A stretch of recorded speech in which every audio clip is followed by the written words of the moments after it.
বন্ধুরা, আজকে তোমাদের জন্য আমি একটি রেসিপি নিয়ে এসেছি, কাঁঠালের কালিয়া। তো তার জন্য আমি কাঁঠালগুলোকে কেটে নিয়েছি। কাঁঠালগুলো সেদ্ধ করব, তো তার জন্য আমি একটি বাটিতে জল বসিয়ে দিয়েছি। তার মধ্যে লবণ, সামান্য পরিমাণ হলুদ দিয়ে দেব। তারপরে কাঁঠালগুলো দিয়ে দেব।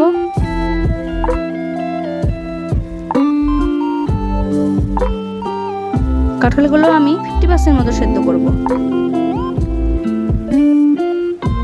দেখো, কাঁঠালগুলো আমার 50% মতো সেদ্ধ হয়ে গেছে।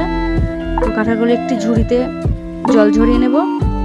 তো জল ঝরানো হয়ে গেছে। আমি সরষের তেল নিয়ে নিয়েছি, চিনি, গরম মশলা, নুন, হলুদ, গোটা গরম মশলা, তেজপাতা, জিরে, আদা বাটা, জিরে বাটা, কাঁচা লঙ্কা বাটা, টমেটো বাটা, কাশ্মীরি লঙ্কার গুঁড়ো আর টক দই। কড়াইয়ে পরিমাণ মতো তেল দিয়ে দিলাম। একটু সামান্য পরিমাণ লবণ দিয়ে দেব। কাঁঠালগুলো দিয়ে দেব। কাঁঠালের মধ্যে আমি আর লবণ হলুদ অ্যাড করব না। তো কাঁঠালগুলো আমার ভাজা হয়ে গেছে, কাঁঠালগুলো আমি তুলে নিলাম।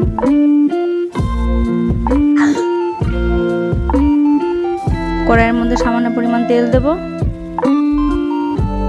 তার আগে একটি আমি মশলার মিশ্রণ তৈরি করে নিই। আদা বাটা, জিরে বাটা, পরিমাণ মতো কাঁচা লঙ্কা বাটা, টমেটো বাটা, আর কাশ্মীরি লঙ্কার গুঁড়ো, লবণ, হলুদ, সামান্য পরিমাণ জল দেব। মিশ্রণটা আমি তৈরি করে নেব। তো কড়াইয়ে আমি পরিমাণ মতো তেল দিয়ে দিই। ফোড়নের জন্য গোটা গরম মশলা, জিরে, তেজপাতা।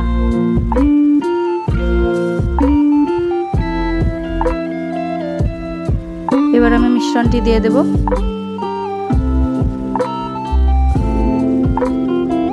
মশলাটাকে আমি ভালো করে ভেজে নিব।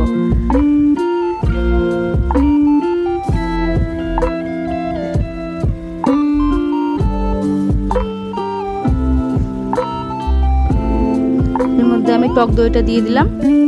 তো টক দইটা দিয়ে ভালো করে ভেজে নিব। দেখব তেল ছেড়ে যাচ্ছে কিনা।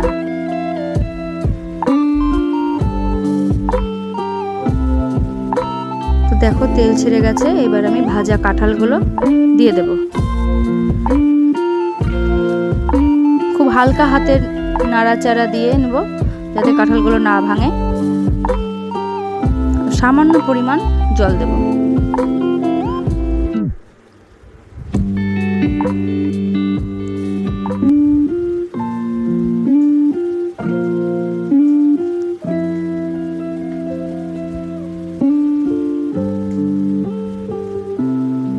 এর মধ্যে পরিমাণ মতো চিনি, গরম মশলা গুঁড়ো আর ঘিটা তোমাদের দেখানো হয়নি, তো আমি 2 চামচ ঘি দিয়ে দিলাম। দেখো কি সুন্দর হয়েছে। আমি নামিয়ে নিলাম। রেডি কাঁঠালের কালিয়া।